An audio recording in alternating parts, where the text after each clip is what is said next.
Welcome to the Calder Farmstead. Now the Ice Hawks back out to center in transition. Carlson with Quenneville 2-on-1. Right with Carlson, Quenneville scores! Here's a chance for Perrin. Fighting scores! Off the face-off! Up in Zeminger. Pulled back to Wilinski. Has it, shoots one, bounces off a man. 5 seconds left. Wilinski, another jam on the shot, turning and firing. They go! They score! They score! Now they catch each other and they both go right over the top. Matching rights to one another. McDermott gets the helmet off of Cassie. And now, with 9 minutes gone in overtime, the Bears breaking out right side with Bear.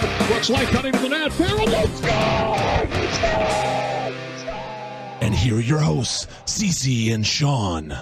Hello and greetings from the Mile High city of Denver, Colorado. And San Jose, California. Welcome to the Calder Farmstead Podcast, episode number 49 for Tuesday, September 28th, 2021. If you were hoping for a podcast covering advances in dry farming for the inland Pacific Northwest, we are not going to be much help. This is an American Hockey League podcast. My name is C.C. Hockley, the AHL editor of Full Press Hockey. And I'm Sean O'Brien from Stats Track and the AHL's only analytics guy. Yeah, and he knows his stuff, for sure. As always, we thank you very much for tuning in with us. If you're new to hearing CC and I talk about hockey, we're going to preview some of the teams in the AHL in the upcoming 21-22 season. We both watch a lot of AHL games. We're going to talk about what we see when we watch the film, as well as use some advanced stats to help us break that down. If that's new to you, you may want to head over to our podcast feed or YouTube channel, wherever you're listening to us from, and check out episode 0. You got to scroll all the way to the bottom there, but it's down there. It's a short primer on some of the stats we're going to be talking about, as well as how we view what's important on the ice. So if you're new to some more of the advanced hockey stats terms like the point shares model, or newer hockey terms like controlled zone entries, go check that out so you better be able to pick up what we're putting down. I promise it's not that nerdy or technical. It's only 20 minutes, and let's be honest, you wasted 20 minutes today contemplating what Will Smith would have done in the lead role of Django Unchained. You'll never get that time back, so next time, why not spend a little more time with us talking hockey? That would have been weird. Just going to leave that there. A little weird. All right. Well, quick note before we begin. We are doing a contest and giving away 3, count them, 1, 2, 3, AHL TV team packages. My fingers are broken. Don't mind me. It is 3, not 4. To enter, go to our link tree page, link tr, that's Tango Romeo.ee/the Calder Farmstead, linktr.ee/the Calder Farmstead, and click on the AHL TV giveaway button for instructions on how to enter. Let's get started on the preview today. We have covered 3 of the 4 divisions so far, at least a few teams in each one. Today we're previewing the Pacific Division, and we're going to go with Abbotsford, Stockton, and San Jose, the Canucks, the Heat, and the Barracuda in that order. And it's very fitting, Sean, because I was in Spokane, Washington last night to witness the Vancouver Canucks against the Seattle Kraken in the first preseason game in Kraken history. 10,000 plus fans packed the Spokane arena, and it was quite a sight to behold. Kraken won 5-3. It was essentially Abbotsford's team out there. It's a lot of AHL guys out there. So let's dive right in and talk about those Abby Nucks. The Abbotsford Canucks are coached by Trent Cull. Abbotsford being a new team this season. It's his first season with the Abbotsford Canucks, but it's his 5th with Vancouver's AHL affiliate. 2021 record, we're going to go to when this was the Utica Comets. 16-11-0-1, .589 points percentage. That was good for 4th out of 7 teams in the North Division last year. And of course, Utica, that franchise moved to Abbotsford, their division for 21-22, as I mentioned earlier, the Pacific.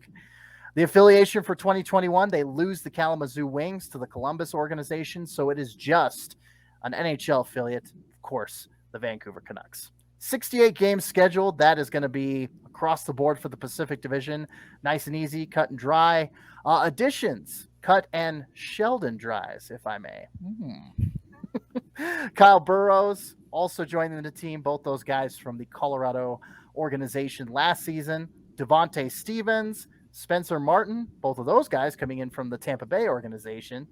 Madison Bowie, Philip DiGiuseppe, and Nick Patan. So those are some key additions for the Canucks this coming season. Some subtractions: Sven Barchi, Cole Lind, Brogan Rafferty, and Mitch Elliott. And kind of a free agent up in the air is Jake Keeley. I think he's still kind of floating around in the ether of NHL, AHL free agency. Who knows where he'll end up, but we'll see. Let's start with the forwards core. Given the roster of forwards we're looking at, the Canucks game plan seems to involve a lot of plays in tight and battles in front, as they have a stockpile of power forwards. Let's start with Nick Patan. Point per game player or better in the last 2 seasons he's played in the NHL. AHL, American Hockey League, my mistake. Patan has good playmaking vision and is an above-average shooter, but isn't terribly physical and tends to get pushed to the outside 5v5. On the power play, he can utilize his playmaking vision to find seams and shoot without defenders hanging all over him. His puck skills are average as he regularly struggles to catch passes cleanly. He's not a good skater and has to dump and chase in spots where better skaters can gain the zone. Defensively, he gets low in the zone and can break up plays, but he lacks the intensity or extra effort to be a difference maker in his own zone. I expect him to be a top 6 forward for Abbotsford this season, but the majority of his value comes on the power play, one of those great special teams guys. Next up, we've got Justin Bailey. Guys that are Justin Bailey's size should not be able to have Justin Bailey's speed. It just isn't fair. But for some reason, though, NHL teams don't exactly give him a real shot at playing in the National. He's played 16 total games up at the top level here in North America. Just 16 in the last 3 seasons. He's averaging under 7 minutes a game for those 16 games. And, Bailey's game is based on that stupid speed that he has, as well as his ability to find soft ice in dangerous areas, box out defenders with his giant frame, and dominate rebounds. His puck skills could use a little bit more polish, as he at times looked a little uncomfortable catching passes or picking up those loose pucks, and he'll take a second or two to stick handle and feel like he has possession. For a guy that size, he's also remarkably not very physical, and he rarely plays the body. Defensively, he's pretty good, and he can kill penalties too. If he sticks in Abbotsford this year, he's likely to be a top 3 across the board in offensive stats. Jonah Gadgevit is a power forward with a very simple game. Go to the front of the net, find the open space, wait for the pass or rebound, and score. Pretty straightforward, pretty formulaic. Now, his ability to finish plays around the net was downright impressive last year, and a lot of that was his work ethic, puck skills in tight, and ability to use his frame to protect the puck. Without him in the lineup, the Utica power play went downhill very fast, as there was no one else on the roster who could effectively fill the void he left in front. Outside of his net front finishing prowess, his offensive game isn't very impressive. He's not a good playmaker, and he's not an asset in transition. His skating is well below average, and if he wants to make a bigger impact, skating speed is 100% the area to start in. And by his own account, he's worked on it in the offseason, slimming down and focusing on his skating stride. Defensively, he is physical in his zone, and he hustles to make plays, but he doesn't have great defensive awareness. At the end of the day, he's able to put pucks in net at a solid rate. I expect him in the top 6 for Abby this year, and of course, net front on that power play 1 unit. Justin Dowling, longtime member of the Stars organization. Dowling is trading in the green and black for the green and blue. Dowling has high-end puck skills and can deke defenders and make moves in tight. While not a sniper, he's able to finish around the net, mostly by setting up shots by changing the angle with a move, then ripping a quick release.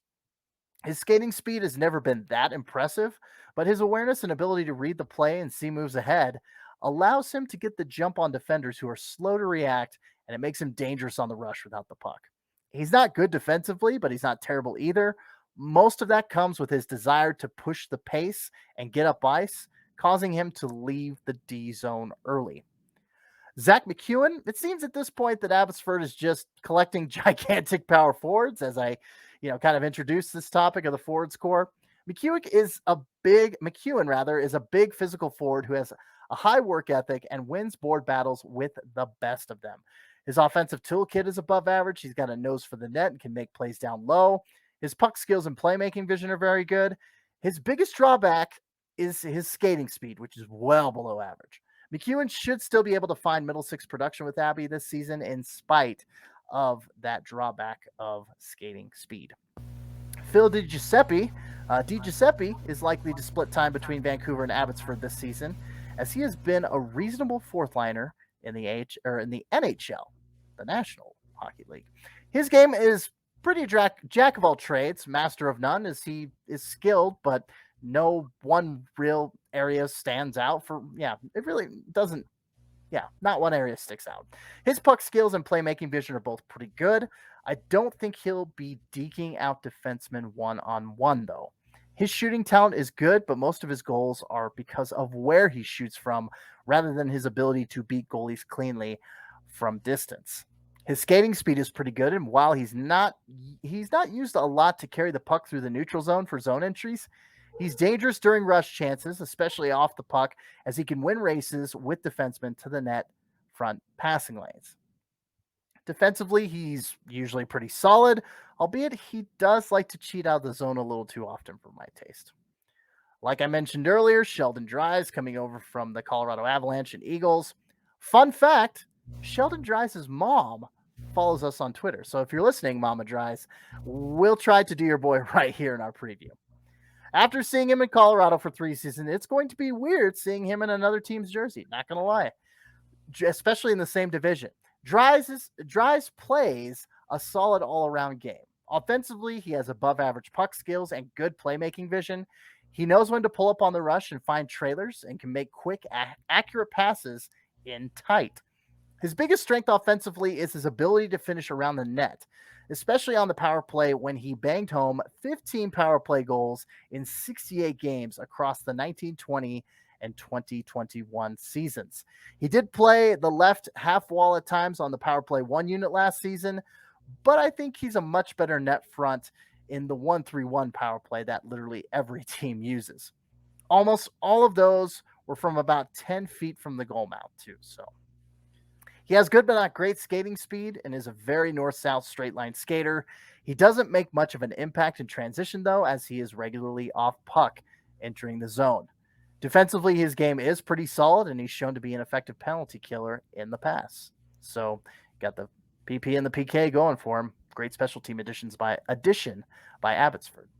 Will Lockwood? Lockwood had a slow starting, hot finishing season in Utica and managed to sneak into 2 games for Vancouver, which is always a plus. Lockwood really struggled early in his rookie season, which had several factors contributing to it. As we've said for forever at this point, the transition from juniors to college to the AHL is the transition first-year pro players struggle with the most. Lockwood making that leap from a college career from a university who's not worth mentioning certainly fits in this category. He got shuffled around lines a bunch and wasn't given a consistent role or ice time. Yeah, instability definitely plays a factor in that. He did manage to find his game, though, put up 7 points in his final 9 games in Utica. His game is based on skating, as he has high-end speed and can turn corners on defenders. His hockey IQ shows flashes of brilliance, where he can find the teammates under pressure. His shot isn't that impressive, but he knows how to use deception and look off goaltenders, which will help him score goals that his pure shooting talent alone wouldn't enable him to. He's also physical, not afraid to throw his body around. Defensively, he is above average and excels as a PKer who can threaten shorthanded goals with that speed. John Stevens is up next. It was fun last year to see the Stevens brothers team up in Utica and do some damage, but sadly, Nolan is heading to the Springfield Thunderbirds this year. John got to ride shotgun on Utica's top lines last season in the hopes that it would jumpstart his offensive production, and it just didn't. 10 points in 23 games for spending a lot of time with Sven Barchi, Sam Anas, and occasionally Jonah Gadgevit isn't what you were hoping for. You'd think he'd have better production numbers than that. He has some offensive skills, but none that really stick out to an above-average degree. His skating is also average at best. His value is more in his defensive awareness and ability to kill penalties effectively. I think if Stevens is put in a spot to center a checking line, kill penalties, and occasionally find the back of the net, that's his ideal landing spot. Asking for more may leave you a little bit underwhelmed. All right, let's talk about Carson Vogt. He's got a good skill level, and can make plays in the offensive zone. He struggled to get consistent ice time last season, 5v5, which I think contributed to his limited offensive production. On the power play, Vogt ran the second unit from the right half wall. He was a solid playmaker, finishing second on the team in power play assists. Not bad for the second unit. His biggest asset is his ability as a forechecker, despite not being a very good skater. His forechecking ability is almost purely hockey IQ and reading and anticipating passing lanes and the flow of the play. Despite only banging in 4 goals in 28 games, I think Vogt is a good shooter who could hit 15 to 20 goals this year if he gets enough ice time. Defensively, I like Vogt a lot for a lot of the same reasons I like his forechecking. He reads the play and anticipates very well. It's kind of a no-brainer. When you got a guy with a high hockey IQ, he's a benefit to any group that he's in, be it forwards, defensemen, or goalies. Speaking of defensemen, cover the forwards. I defer to Sean. Talk defense for Abbotsford. Yeah, I feel like it's been a while. That was a lot of forwards to talk about there. Almost, yeah. The ongoing joke, the San Jose level of forwards. Maybe not that much, but we'll cover them later. Oh, yeah, that is exactly as we think it is. Right. So defensively, this group has some intriguing elements, but mostly it's just a solid group with some newcomers that might benefit from a fresh start. We have to start, though, with Jet Wu. Despite a very pedestrian offensive season for Jet Wu last year, I did like his offensive game a fair amount. He's willing to jump up and join the rush on a regular basis, and has the skating speed to be effective at creating zone entries. He has good puck skills, but he's very timid in his playmaking inside the offensive zone for my viewings on video. In short, there are 2 types of moments with the puck on your stick, as either a forward or a defenseman. There are possession moments where you have the puck on your stick, but there's a ton of pressure on you, and the goal is simply to get the puck to a teammate who's open and maintain possession, or at the very least, don't turn it over right there. And then there are attacking moments that are basically the opposite of that. When you have the puck on your stick, you have time and space to survey the ice and find a way to attack the defense and create a potential scoring chance. Basically, I thought Wu took too many attacking moments and turned them into possession moments, where he had time and space to kind of survey, read the play, and attack the defense, create a scoring chance, and he would simply go for safe passes or shots from the point that wouldn't get him benched, but really aren't going to go in. His shooting mechanics also need refining, as his shot has more of a sweeping motion than the loaded snap you see from better shooters.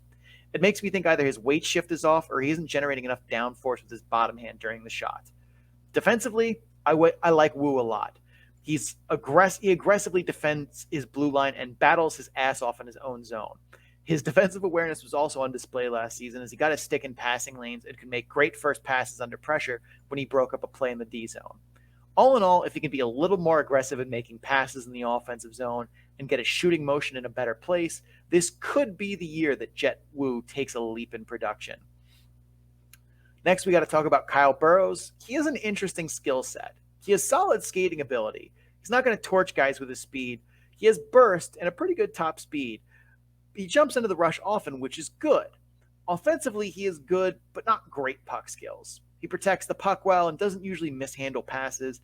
He corrals loose pucks and controls them pretty quickly and easily. He's not great under forechecking pressure, though, and will often resort to glassing out when he had more time to find an outlet and kind of make a controlled zone exit. His playmaking vision isn't great, and like we talked about with Jet Wu, he turns a lot of attacking pucks into possession pucks unless he has a shooting lane, in which case he'll likely fire it on net, which isn't great because he's not a good shooter, and he often tries to beat goalies from outside the home plate area, which is not a good strategy to score goals. He's gotten a fair amount of time on the power play, which is kind of weird to me because he doesn't have the skill set for it, as we kind of talked about. On defense, he's decent at defending his own blue line in transition, takes away the middle and forces guys to the outside.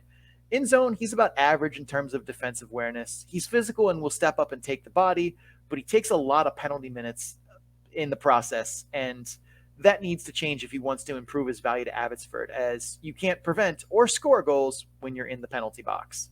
If deployed well, I think Burrows is a fine defensive defenseman who can add value joining the rush, but not a whole lot more.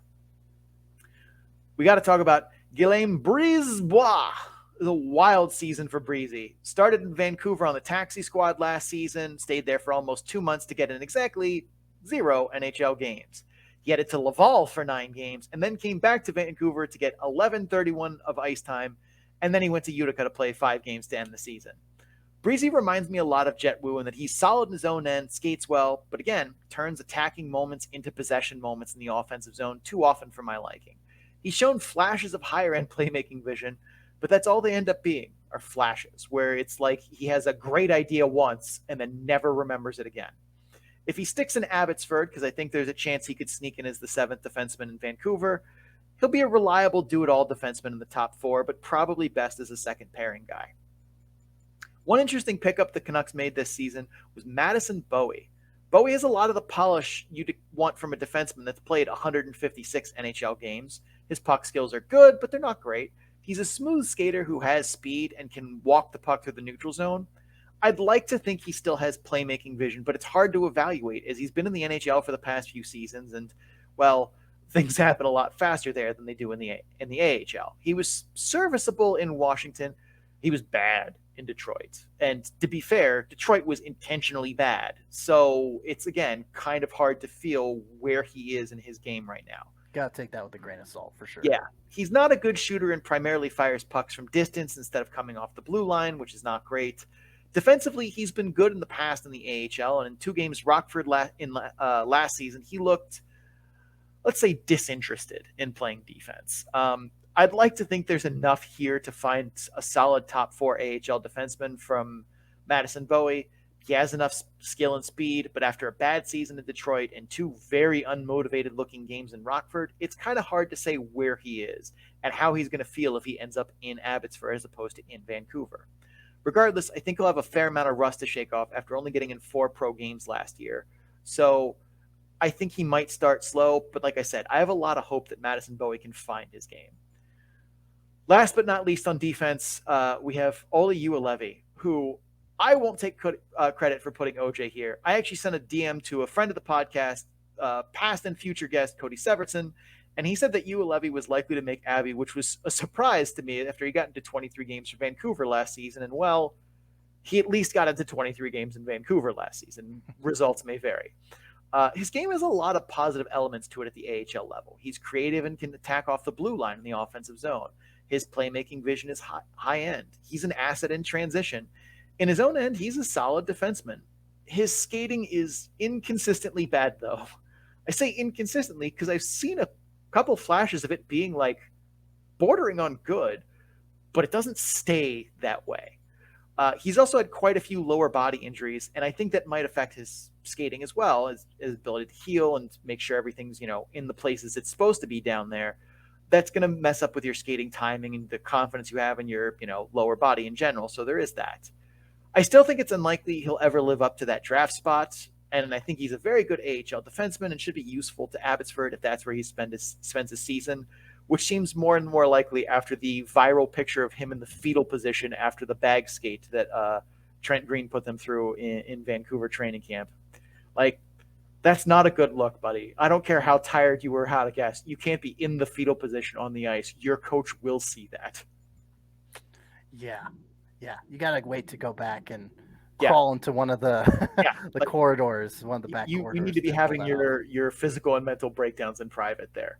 But those are the defensemen. CC, tell me about the voodoo that will happen in the green and blue this year. Well, let's talk goaltending. This should be a solid room of voodoo as it has a legit number 1 and a pretty good option as a backup. So let's start with Michael DiPietro. After going a ridiculous amount of time between starts, DiPietro,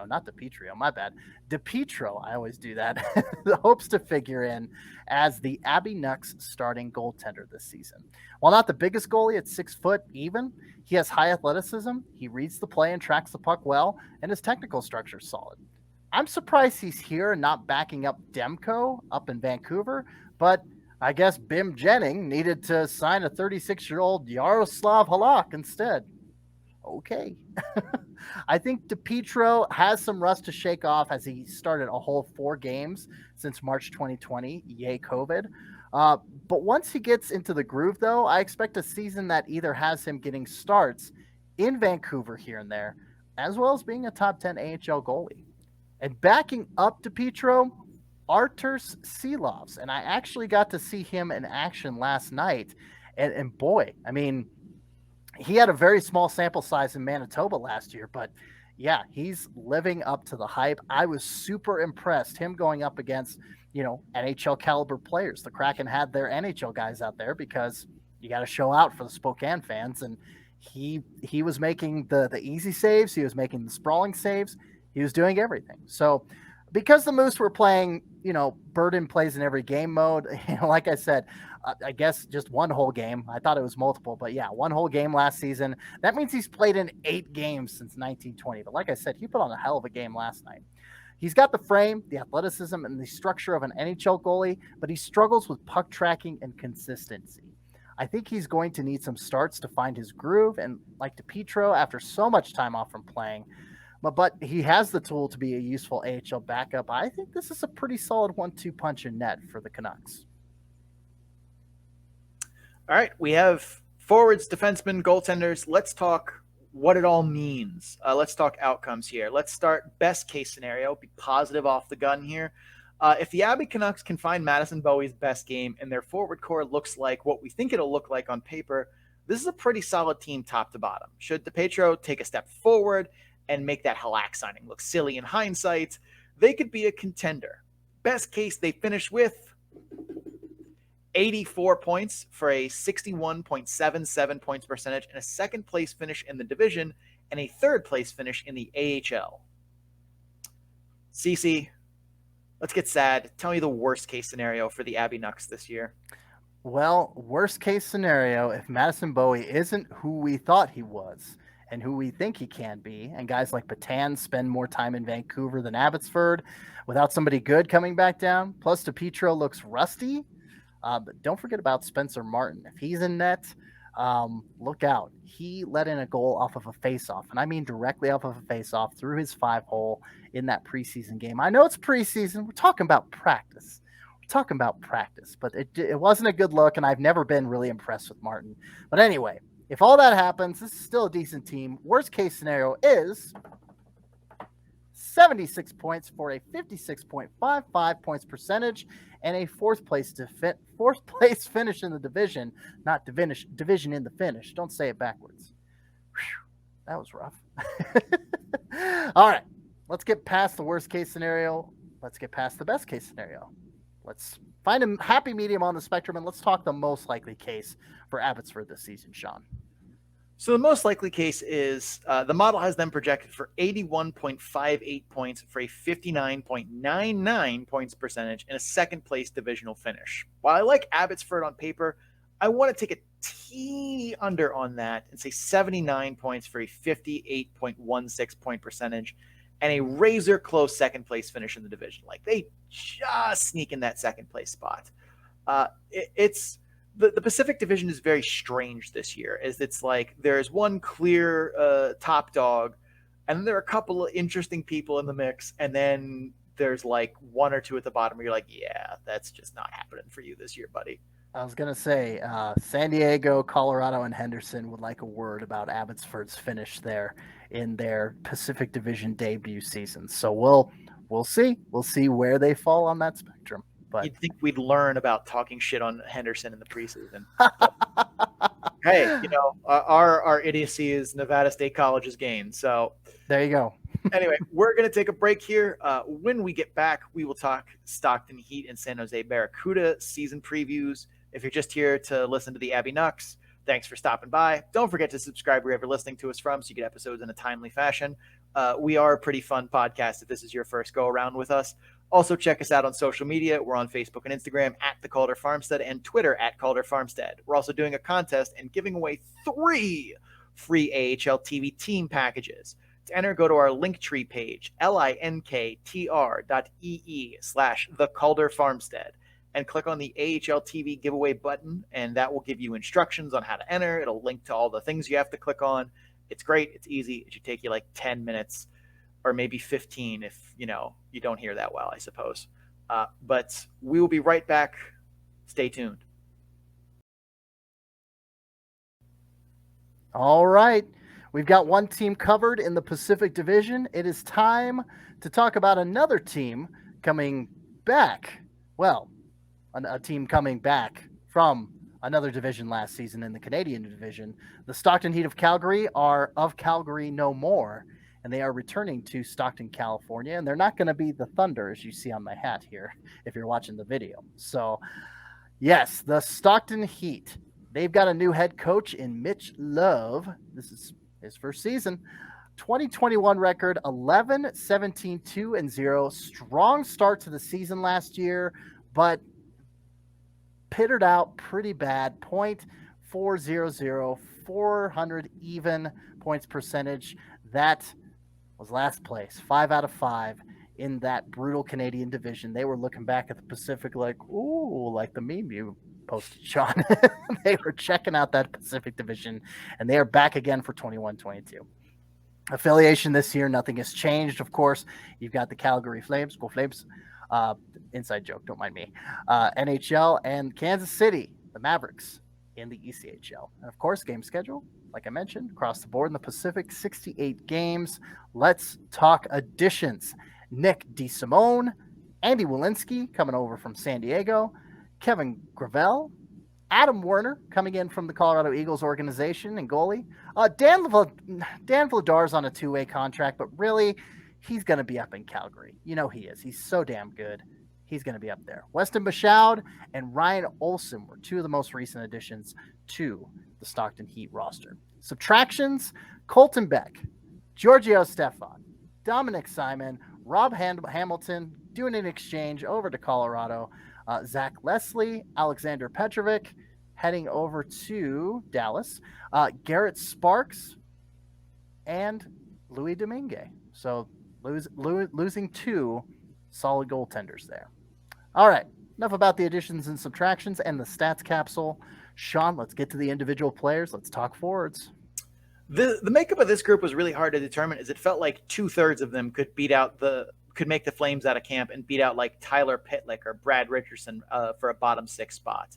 So we tried to cast a wide net and like be reasonable-ish with it, but there's a good chance that like we're going to cover 2 guys here that are not even going to touch Stockton this year. That's okay. Let's start with the big guns here. Connor Zerry, very good chance that Zerry makes the Flames out of camp, but he's also waivers exempt, so there's a chance he spends some good time in Stockton this season.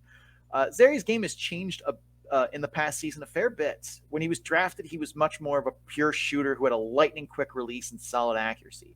He's found more dimensions with his playmaking game, as well as his ability to beat defenders one-on-one, becoming more of a complete package on offense. His skating speed will likely never be a strength, and overall it's still a concern, but he has so much talent otherwise that he can still put goals on the board for the Heat. Defensively, he's very responsible and will be an asset in his own zone 5-on-5 and probably on the penalty kill. All in all, Connor Zerry should be one of the top forwards in the AHL for the 21-22 season for however long he suits up in Stockton. Matthew Phillips made his NHL debut last year after another solid season in Stockton. He probably doesn't need an introduction to Heat fans as he's played 134 games for Stockton, but it would be kind of weird just to leave him out of this preview, so yeah. Phillips is one of the 2 Heat forwards that can skate at a high level. He has speed to put defenders on their heels and can absolutely fly through the neutral zone with a puck. He has solid puck skills and playmaking vision, and he can finish around the net. As for downsides, I have a long history on this podcast of saying being 5'6", 5'7" doesn't matter, and those shorter guys can play pro hockey at the highest level. Phillips' height doesn't disqualify him from pro hockey like it might have 20 years ago. He's listed at 140 pounds, though. 140. Yeesh. At 140 pounds, Phillips is the lightest weight player to play in an NHL game since the original 6 expansion in 1967. He is 7 pounds lighter than the next lightest guy, who, fun fact, who is that guy at 167 pounds to play in the NHL? It's Mark Morrison, the current head coach of the Manitoba Moose, because hockey is the smallest world. Oh my God. Sean spitting facts over here. Sorry, I when I looked that up and I'm like, wait, is that Mark Morrison? It is. It is that Mark Morrison. Wow. What I'm trying to say is he needs to find some protein shakes in the squat rack. 140 pounds is not going to cut it for a professional athlete unless you're Victor Espinoza or Demetrius Mighty Mouse Johnson. That's about it. That is the grouping of 140 pounds is probably okay for you. But he has a lot of skill, but yeah, he needs to bulk up just a bit here. Glenn Godden is another who I believe could make the Flames out of camp again, but better safe than sorry. Godden's game is more effective and cerebral than flashy. He's a good playmaker whose creativity is impressive. He's a much better passer than he is a shooter. His biggest area of weakness is his skating, which has really progressed a lot to the point where it's now around league average, but again, it's still his least good skill, we'll say. Defensively, he's responsible and isn't afraid to throw his body around, but has toned down the penalty minutes from his wild junior days in which he was really making a name for himself in the penalty box. I think Godden will still be a top 6 forward for the Heat this year and will probably split time between Stockton and Calgary, although it remains to be seen, as we should probably have learned our lesson from last year's taxi squad analysis that we have no idea what NHL teams are going to do with their rosters because they do wild things. Martin Pospisil's season ended with surgery, albeit not the surgery he thought was going to be ending his season. His game is physical and intense, which is good. He also takes way too many penalties because of it, which is bad. He has an above-average offensive skill set, but most are in need of polishing and refining if he wants to make a bigger impact this season. He found some good chemistry with his line mates last year, but I think a little bit of work on some puck skills or some shooting mechanics would be good. His skating speed also isn't the greatest, and that was before he suffered a nasty knee injury last season. Hopefully he's fully recovered from that and he'll be able to find that chemistry last season that saw him look ready to take a leap forward with the Heat. Luke Philp continues to be a solid middle six scorer for the Heat, and I expect he'll do much of that the same this year. He has solid puck skills and can find seams for passes, but he's much better as a shooter. He has a quick release on his wrister and uses his high hockey IQ to find open space and move into passing lanes at the right time in the offensive zone. He's not a great skater and is better off puck in the offensive zone, which means he's likely going to need to find chemistry with a playmaking line mate who can find him in those spaces if he's going to be productive. I don't think that's asking a lot of the Heat, though, as they have a fair number of playmakers they could pair with him. Adam Ruzicka. Am I getting that good? I swear I screwed that up a bunch. Ruzicka. Adam Ruzicka. I psyched him out before the show. Sorry, everybody. I think I made fun of you for screwing it up, and I never did. Ruzicka. Ruzicka did what you want to see a lot of prospects in their early 20s do. Let's take a big leap forward. After a rookie campaign that was promising, Ruzicka looked like a world beater in the early parts of the Heat season. He had 4 straight games with 3 points. I want to repeat that. He had 4 games at which the end of his point total was 12. He showed off improved shooting and puck skills as well as improved playmaking vision.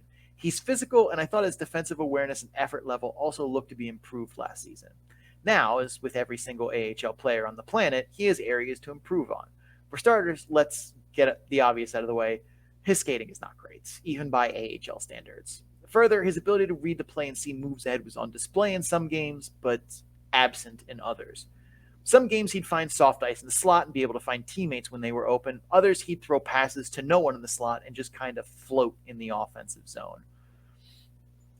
Regardless, I think he took a leap, I think that leap he took wasn't fool's gold, and he'll be another top 6 caliber player in the AHL this season, maybe with some cups of coffee in Calgary. I hear Tim Hortons is nice. Next, we got to talk about Emilio Pedersen. Emilio! Glad we were on the same page there. Oh, yeah. Pedersen was one of the few Heat forwards in this team, on this team's likely roster anyway, that can really fly. Skating powers his transition prowess as he cuts through the neutral zone with ease on the regular. In the offensive zone, he's much more of a playmaker, but does seem to get pushed to the perimeter and is guilty of trying to get too fancy with passes 5-on-5. That's not as true on the power play, where the additional time and space allows him to be a more consistent threat and allows him to also set up as a pretty good one-time shooter. His pass-first mentality also keeps him from higher goal totals, but his shot itself is also pretty decent. Defensively, he's not very good, and he often doesn't put forth the effort to finish plays in the defensive zone. As one of the best skaters on the Heat, Pedersen has value in being able to generate possessions in the offensive zone through the neutral zone, but he needs to improve on some of his games to be a more reliable offensive threat as well as being a more complete player. Jacob Peltier is another who could make the Flames out of camp, as he has a very sexy skill set. He can make defenders look bad by weaving passes to open teammates right by them. He also has good puck skills and tight as well. While more of a playmaker looking to pass first, he can also rip pucks past goalies. For a guy that's 5'9" and 160 pounds, which is like my size, he wins battles and plays through contacts. I can only imagine that this will improve as he adds muscle, as 160 pounds is really probably not enough for professional hockey. You're going to get muscled by some grown-ass men. He's not been adept at attacking off the rush, some of which is his skating ability, which is not great. Some of which is his desire to always go shoulder down and drive to the net instead of having a more diverse playbook for these situations. Defensively, very solid, can shut plays down by himself, will probably be killing penalties. I've been a big fan of his defensive game and his growth as more of a defensive player. Last but not least, we have to talk about a name that I'm going to butcher, Dimitri Zavgorodny. Much in the same vein as defenseman C.C. we'll talk here in about a minute, there's a 7th round pick that has a shot to play meaningful games for the organization. That is awesome. Zavgorodny didn't get on the score sheet much last season, but I have some hope. I think he can be useful in transition as he is good, but not great skating. He doesn't have a high top speed, but he's great edge work and can make explosive cuts to get through the neutral zone with a puck on his stick. He's dangerous on rush chances too, as he can pull defenders to him and then thread the needle on passes through the slot on the move. My biggest concern with him is while I like his ability to make plays from the perimeter on the rush, I worry about his ability to get to the middle during the cycle or on the power play, as he tends to get pushed to the perimeter kind of easily and just accept that and throw, pretty good passes from there. But ideally, you want to be making more moves to the middle. CC, those are all the forwards that we have time for. Let's talk defenders. What do you say about the defense? Well, the Stockton Heat defense, there's not much in the way of name recognition here, past the top defenseman, but there are some useful pieces here. Now, Connor Mackey should probably make the Flames out of camp, but last year's taxi squad transactions taught us a valuable lesson about predicting roster moves in the NHL, like Sean has said. Namely, we suck at it. And with Mackey being waiver exempt, there's a good shot of him spending time in Stockton. Mackey's game is based on his outstanding all-around skating ability paired with a high hockey IQ. Offensively, he jumps in and joins the rush or comes off the blue line in the O zone to create a scoring chance. It's not just that he does these things, but that he finds the right time to do these things because he can see those moves ahead. Again, high hockey IQ. His puck skills are mixed. He makes crisp passes, but often needs extra time to get the passes he receives or loose pucks he picks up under control. His shot is average-ish. Defensively, his defensive prowess shines through, again, as he attacks plays in the neutral zone and forces talented forwards to the outside. For however long he's in Stockton, he'll be their number one defenseman. Colton Pullman. Let's talk about him. Pullman got into a few games for the Heat last season and was fine. He's a capable skater who has good but not great speed. He defends his blue line above average in transition with some inconsistency that I feel like he'll work out with more pro experience. More reps, he'll get that taken care of. Offensively, he will attack the blue line in the offensive zone, but his puck skills and playmaking vision are somewhere in the neighborhood of average. I don't think he's a very good shooter, despite him sneaking in to shoot from better real estate. I think he's best suited as a depth defenseman, but I think he could be a reasonable middle pair guy with some seasoning. Next up, we have Ilya Solovyov. There we go. Had to get the right pronunciation there. Solovyov. Anytime a 7th round pick, like Sean alluded to earlier, looks like they just might be able to be an NHL player, it's like finding $20 in your jeans right when they come out of the dryer. What a pleasant surprise. It's definitely something you don't expect. It feels awesome when it happens. Now, that's not to pump Han Solovyov's tires. That's a good nickname there. Too much here, but he has a shot. Despite putting up solid totals as an overager in the OHL in 1920, I wouldn't describe his skill set as flashy per se. Rather, he makes a lot of small, subtle plays that keep the ice tilted for his team, mostly in the defensive zone during defensive plays, into transition for his team. Offensively, he's not a great playmaker, nor does he have a standout shooting or puck skills or skating for that matter. Should he be able to handle the pace of the AHL, I think he can find some offense to pair with good defense and an okay overall game. Like I mentioned earlier, coming over from the San Diego Gulls, Andy Wilinski, he appeared to finish the season injured as he was pulled from the Ducks lineup in late April for a lower body injury and didn't log a game after that. Wilinski is an offensive-minded defenseman who has a good but not great offensive toolkit. He has average puck skills. If he could improve on controlling those loose pucks, I'd upgrade his puck skills to above average. His playmaking vision in the offensive zone is good, but not great. Despite good playmaking vision in the O zone, paired with decent skating, he's not very good in transition and resorts to dump and chase a little too often. He has a hard shot and can jump into the play below the circles, but often relies on shots from distance. And while he's had success with that, I think he'd be better served working for better real estate to shoot from. Defensively, he's not very good at defending his blue line and has been burned one-on-one many times for my liking. In the zone, he's physical and engages with his defensive assignments, but doesn't always find threats to score when they're not extremely obvious, or even just obvious. I think he's still a serviceable top 4 AHL defenseman, but probably better off on the second pair. Lastly, we have Greg Morrow. Offensively, I don't expect much from Morrow. His offensive skill set is below average as he's very much a defensive-minded defenseman. He is a solid skater, and while he doesn't have high-end speed, he pivots well and can defend his blue line. In zone, he's physical, wins battles in front of the net with his strength and size, He could be a useful penalty killer as well. So there's that. We've talked forwards, talked D-men. It's time to talk that voodoo that these guys do somewhat well some of the time. Goaltenders. Shawnee. Yeah, with Dan Vladar, an absolute locked for the Flames backup role, there's 2 solid options here still, which is surprising when Vladar leaves your AHL team or is not going to be there, and you're like, oh, we're probably screwed. Well, they're actually not. They have some good choices here. First is Adam Werner. Werner's a large goaltender with a track record, albeit not a huge one, of being a reliable but not outstanding AHL goalie. He tracks the puck very well. He has good poise. His athleticism is above average, and he can make some flashy post-to-post saves. But I think it keeps him from getting looks as an NHL backup, as his athleticism is just above average. If it were maybe a pinch better, track pucks a little better, he'd probably be more in the mix for NHL backup jobs. The most intriguing goaltender they have on the roster, though, is Dustin Wolf, one of the most dominant goalies in WHL history coming to Stockton this year. The one-man Wolfpack is an intriguing goalie prospect, as while he has loads of talent, he also had a great defensive team in front of him in Everett, so I'm curious to see how much of that goaltending prowess transfers. His athleticism is pretty good, but it's not outstanding. What separates Wolf from the rest of the pack is his puck tracking and movement. He does both at NHL caliber levels already. As we said in many other instances talking about goaltenders across these previews, transitioning from juniors or college to the AHL is the hardest transition players face. The speed and ability of the pro game is that jarring from those levels to even the best players.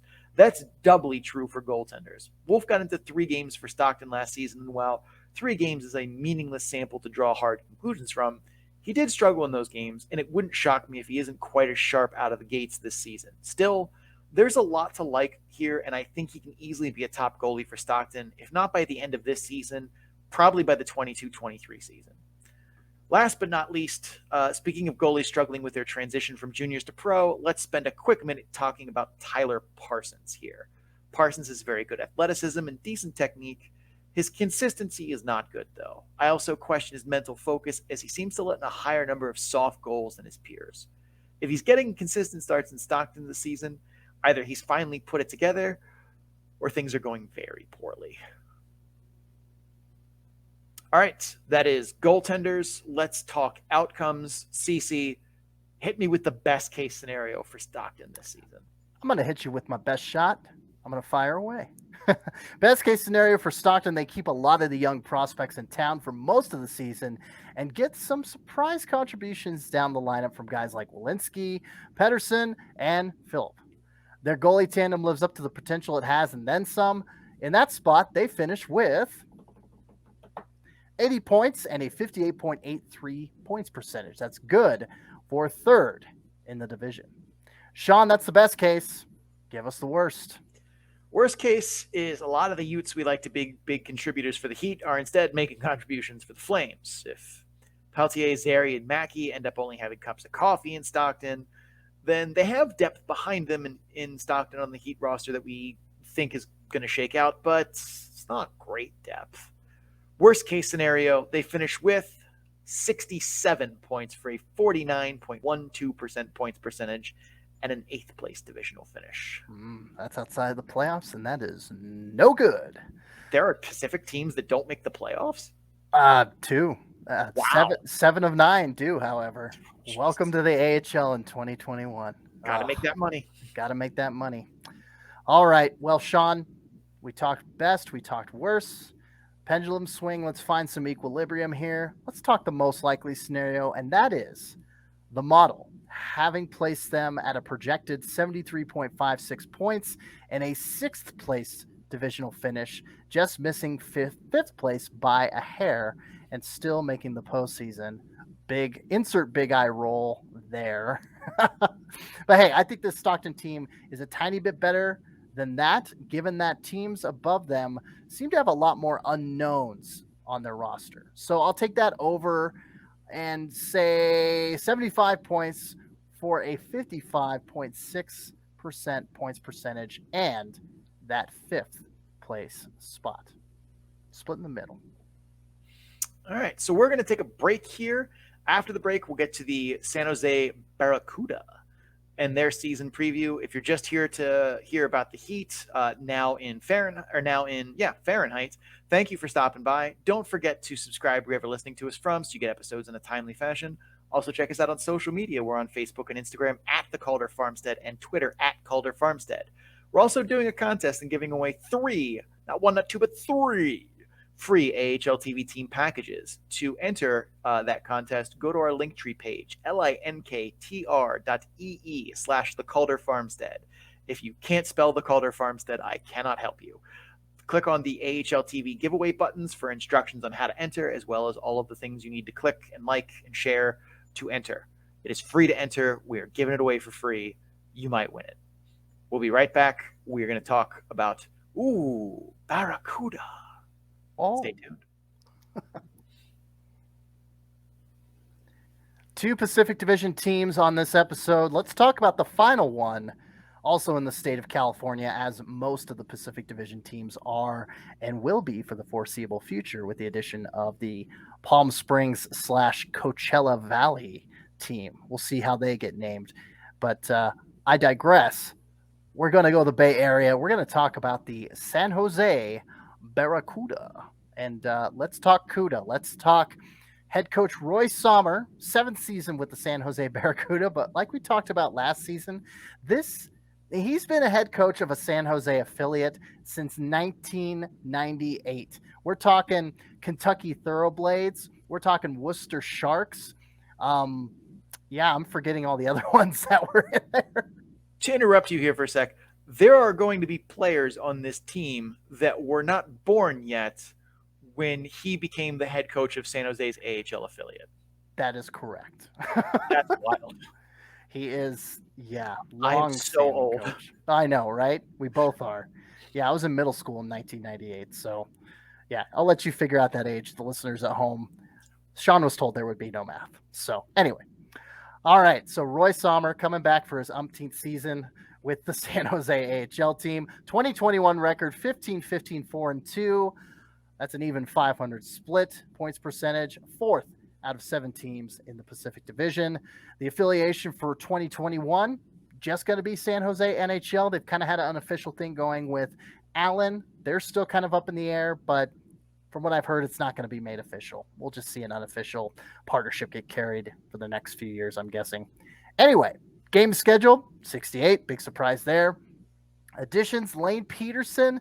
However, we think he's going to be more with the Sharks than the Barracuda this season. Jasper Weatherby, Mark Alt, heading over to San Jose after spending last season with Ontario and the previous one with Colorado.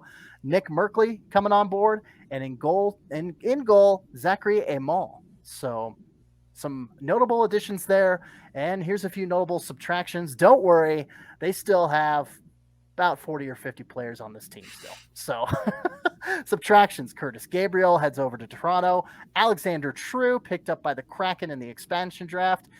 Greg Patterin signing with Anaheim. Ivan Chekovich. Ozzy Weisblatt, he's still in the organization, but he went back to the OHL for this season. Robbie Russo, Christian Jaros, Josef Koronash, traded to Arizona, Aiden Hill brought over, and Chaz Redekop. So those are the notable subtractions. I was going to say distractions, but they're no longer with the team, so they can't be distractions unless they're on the ice, I guess. Anyway, let's talk forwards. Oh, boy. Oh, my. Oh, bye. Oh, man. San Jose once again takes the clown car approach to their AHL roster in that they have like 20 forwards, and a lot of them could be impact players if they're able to get on the ice and get some time on the ice. Again, this is one of those scenarios where we tried our best, so hang with us. We did the best we could, guys. We did. We certainly did. Let's start with Yoel Shellman. It's amazing to me that Shellman had such a solid year as he got yo-yoed hard by the Sharks organization. Hang with me. He gets 1 game in January with the Sharks, 5 games with the CUDA, 3 games back with the Sharks, 10 games with the CUDA, then 3 games for the Sharks, and then he finishes the season with 4 games for the CUDA.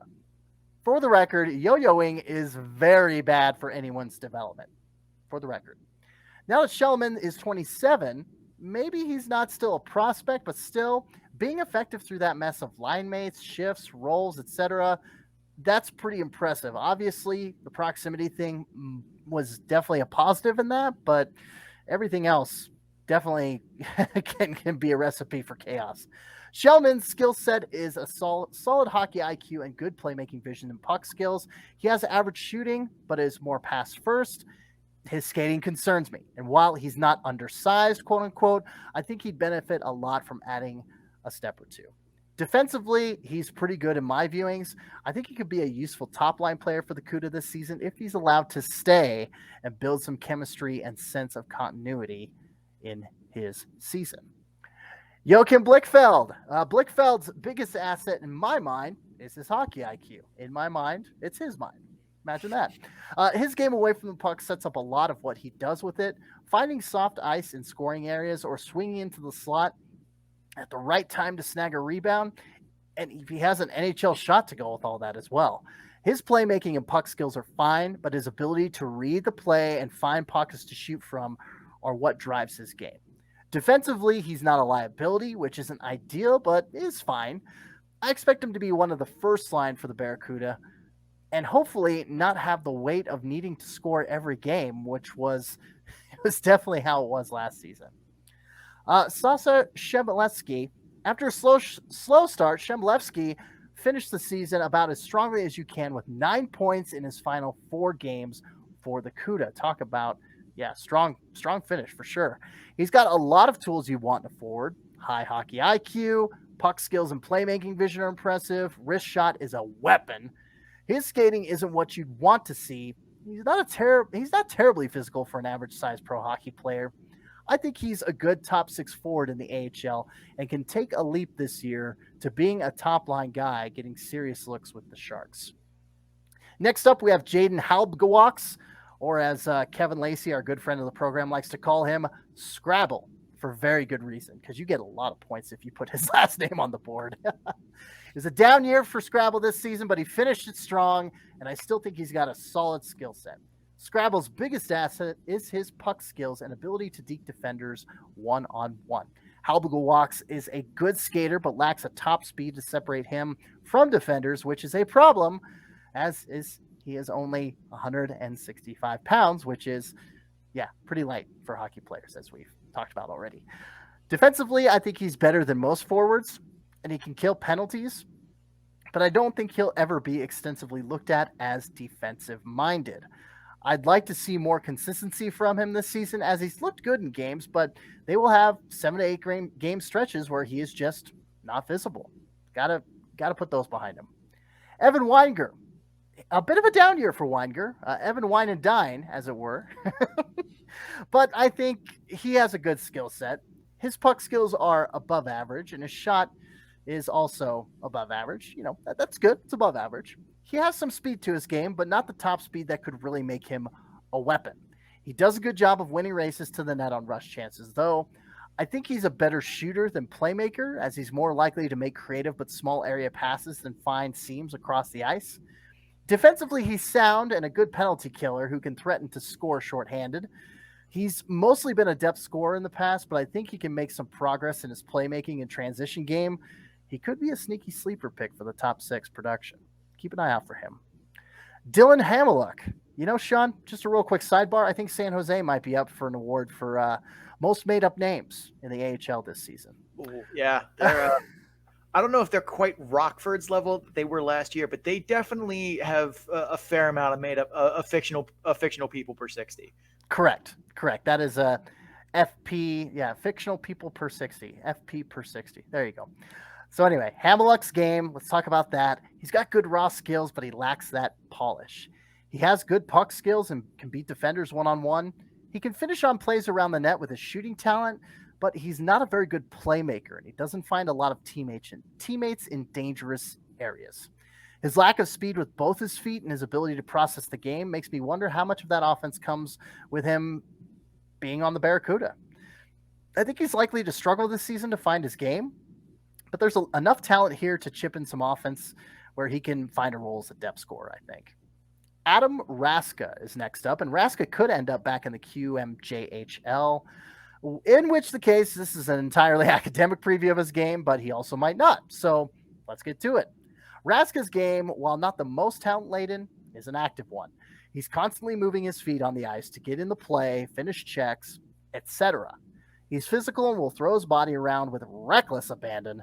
His skill set doesn't have a lot of flash to it and is all around rather average. Skating-wise, he's got okay speed, but isn't a burner by any means. Defensively, he was sound in juniors and an effective penalty killer. I don't think he'll initially be more than a third liner who kills penalties and occasionally finds the score sheet for the CUDA this season. I almost said CUDA. I don't know what that's all about, but yeah, I don't think he'll be more than a third liner this year. Jasper Weatherby. Sounds like a distinguished English gentleman, if you ask me. Weatherby seems to be making noise at Sharks camp, which is odd to me, to say the least. He's a big, strong power forward who can crash the net and create traffic, but that's about the end of his offensive skill set. He has some puck skills in tight, but nothing notable. He's not a good shooter. His skating is well below average. He can win battles in front and along the boards in both offensive and defensive zones. His skill set looks to me to be bottom 6 AHL center who can maybe kill penalties, but I'm not expecting bigger impacts from him than that. Not that. Moving ahead, Daniil Gushin. Gushin may be the fastest skater in the Pacific Division this season, and that is saying quite a lot. That skating ability is the foundation of his game, and he uses it everywhere. He can create zone entries with the puck on his stick flying through the neutral zone. He's an aggressive forechecker that puts pressure on puck carriers quickly. He's an aggressive backchecker who will get back and function as a third defenseman at times. All of that based on his skating speed and burst. He's a high-effort player who has pretty good puck skills and playmaking vision to boot. His shooting is above average and mostly based on quick release and deception than velocity. He has struggled to consistently hit his target when shooting as well, but he can score. Overall, I like his game a lot and could see him being a sneaky breakout candidate for the Barracuda this season. Kyle Topping is next, and he is last but not least. I'll tell you this. I wasn't going to include Kyle Topping in this preview, but after discussions with repeated and future guests of the podcast, Kevin Lacey of Teal Town, USA, as I mentioned him earlier, Kevin said the organization is high on Topping and thinks he could figure into the CUDA top 6 next season. So here we are talking about Kyle Topping. And after watching his games at the CUDA last year, I don't really get it. I mean, he's fine. Offensively, he has some puck skills, but there's nothing else that moves the needle past average. He's got some speed to his game, but he's not turning corners on AHL defensemen. He is a hard worker and back checks with purpose, so that's two good things. Defensively, he's active and physical and has calmed the Pims down from his younger junior days, or so it would seem. I see a completely fine bottom 6 AHL forward who maybe has some value killing penalties, but if San Jose, the Barracuda, sees a top 6 forward here, I'm not quite sure where. I don't know where. So that's it. I mean, we had to whittle them down, but we got the forwards core done. Let's move on to the defenseman and Mr. Sean O'Brien. Defensively, some familiar names here for sure, but also some Utes who could be interesting here. So let's get to it. Jacob Megna. Megna plays a very conservative but very effective game. He's not flashy offensively, but he can contribute to the score sheet here and there. He's not a big proponent of joining the rush or really activating off the blue line, but he will do it from time to time. His shot has NHL velocity, but that's because the Megalodon is a huge and powerful creature that can put a lot of force behind it. Megalodon, I like that. Megalodon. And he's in the San Jose organization. I feel like that fits very well. Nicely played. I agree. He skates pretty well for a guy his size too. His game is defensive-minded though. He looks to be physical, but not overly so where he's getting called. He'll box guys out in front. He'll win battles and force turnovers down low by getting his stick in passing lanes. He'll make safe first passes to get out of the zone when he can. He doesn't resort to glassing out early, but he does use it a fair amount, which is okay. Hopefully he can be a defensive-minded partner again this season to Ryan Merkley, who very much needs a defensive-minded partner. I'd be surprised if there was a player on the CUDA that caused friend of the podcast, Kevin Lacey of Tealtown, USA, more grief than Ryan Merkley. Then that's understandable. Merkley had an up-and-down, quote-unquote, rookie year with the Barracuda. He still has high-end creativity and playmaking ability in the offensive zone. He did struggle a bit to find his game in his first full season against grown-ass men, but as a 20-year-old on the smaller side, that's not terribly shocking. His skating ability and ability to create offensive zone entries and scoring chances off the rush is excellent, though. Defensively, yeah. He puts in less effort on defense than the Liberty Mutual jingle writer. Laziness, laziness, laziness, laziness. His gap control and defense of his blue line in transition has gotten better, but he still just has no intensity in attacking the play in his own zone and often just resorts to puck watching. Sadly, his defensive play this season was actually an improvement over what he showed in juniors at times. So at least it's trending upward. I expect his offensive game to take a big leap this year as he becomes more comfortable with the pace of pro hockey, but his defensive game needs to at least get to a passable level if he's ever going to progress forward. Let's talk about Nicholas Milosh. In last season's CUDA preview, I hoped for a bounce back year from Milosh, and well, I didn't quite get it. Milosh, at a quick glance, brings a lot of skills you'd want in a solid AHL defenseman. He's an above-average skater. He's physical without getting in too much penalty trouble. He has above-average-ish puck skills and playmaking abilities. However, I don't think he's a good shooter, and he makes questionable reads in the offensive zone with more regularity than you'd really want. Defensively, he still has issues and isn't good under pressure. There are underlying raw tools that make me think Milosh can still be a useful defenseman, but that opinion is starting to fade as he's gone 2 seasons now of less than stellar performances, and he's going to need to find his game in this season quickly. Otherwise, he could be getting the axe to lower minutes or press box time in short order. Brinson Pashnuk. On the offensive side, he's got great speed and will jump into the rush from the defensive zone early and often.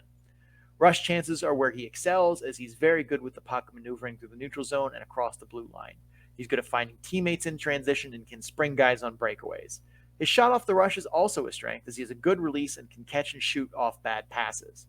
While he has great speed, I wouldn't call him a great skater, as he struggles with defensive skating and defending his own blue line in transition. He also doesn't have that much poise under pressure and will resort to glass and outs before it's necessary by a fairly safe margin. Defensively, he's solid in zone and can make stops as well as use his stick and awareness to intercept passes. So his defensive game is a bit of a mixed bag.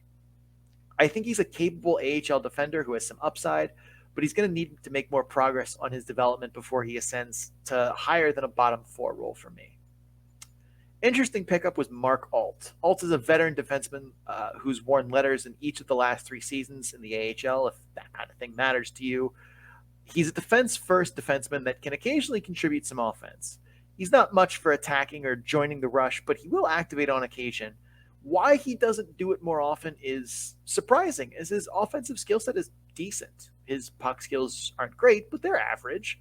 His shot has a lot of velocity, and while he can sneak down into dangerous real estate, he'll also fire from distance, which is not great. He has decent playmaking vision.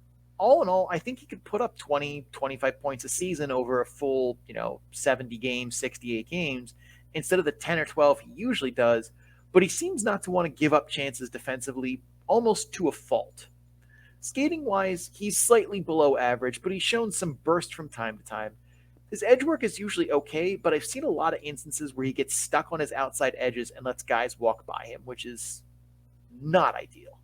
He's pretty solid in his own end with an ability to defend the high danger area as well, and that's his calling card. Solid defensive zone play plus almost random occasional offensive chip in.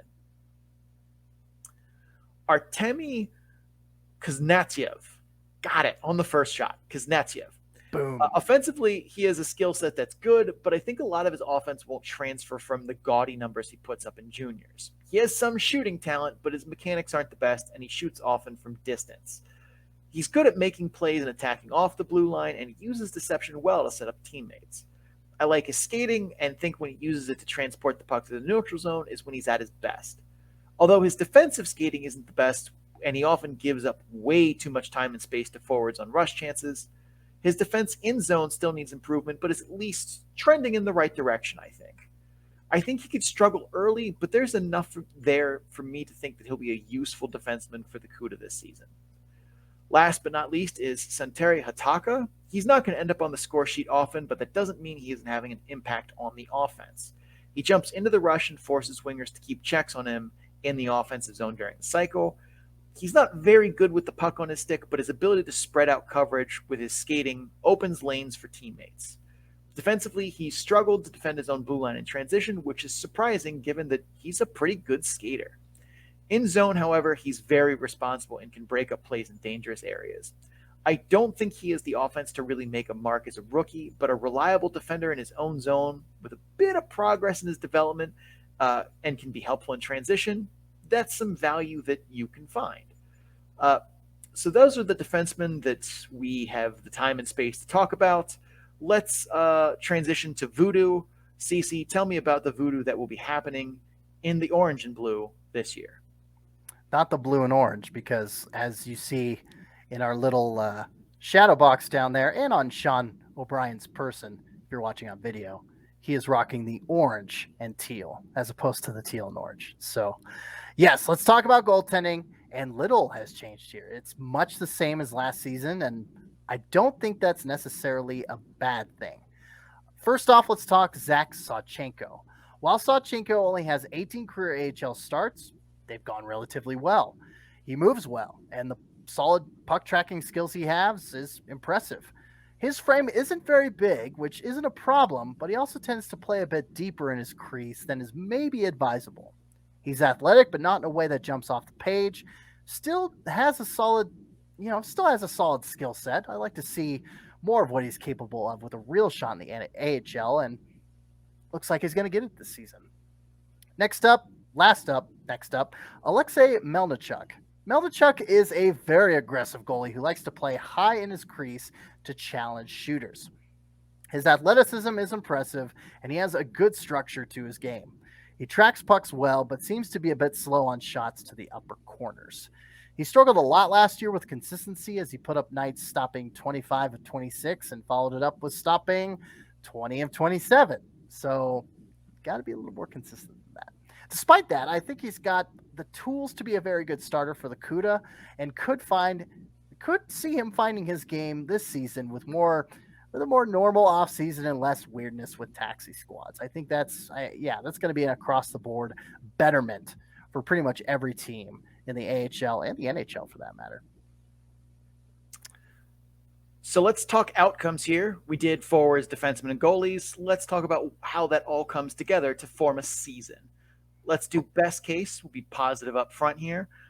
There's enough here to have some optimism about going forward, especially if guys like Ryan Merkley and Shimlevsky can take steps forward. If they do and manage to keep the top forwards in CUDA jerseys for most of the season, they could finish with 75 points for a 55.1% points percentage and a fifth-place divisional finish that does get them in the playoff picture. So that's best case. CC, let's talk worst case. Worst case here is pretty rough, Shawnee. Much like we saw last season with a bloated roster that shares a building, keeping team chemistry was a challenge. The CUDA don't have the most talented roster, and the Sharks don't look to be a contender, which likely means giving top guys from the CUDA extended looks, like we talked about last year.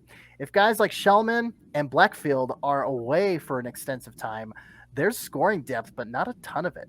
Worst case scenario is 64 points for a 47.25 points percentage and an 8th place division finish out of the playoffs. What's up? Which is still not last. Still not last. Still not last. You got that, but not make the postseason. So anyway, all right. Swinging the pendulum, spectrum, et cetera, et cetera. Most likely case. Let's talk model. Let's talk prediction. Let's talk with Sean about it. The model has San Jose projected for 70.14 points percentage, 70.14 points with a 51.58 points percentage. Yeah, if they were a 70% points percentage team, Jesus. I think there's enough in this clown car roster to make me like them a little bit better than that. So I'll take the slight over and say 72 points for a 53% points percentage, but still only a 7th place finish in the division. I think they could sneak into that last spot there, but the scoring depth, they have a collection of guys who are like, oh, that would be a good third line depth scorer who they're going to have to play second line minutes for. And that's not ideal. No, especially when you have a number of those guys in the clown car of a roster that is the San Jose Barracuda.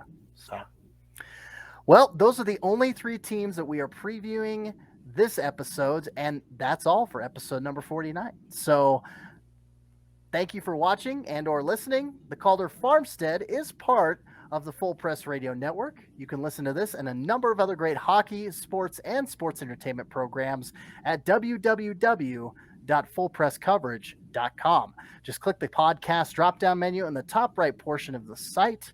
Click, that's the list populating, as it were, and you can enjoy. And with all those options, with all those choices, hey, can't say it enough. Thanks for choosing us.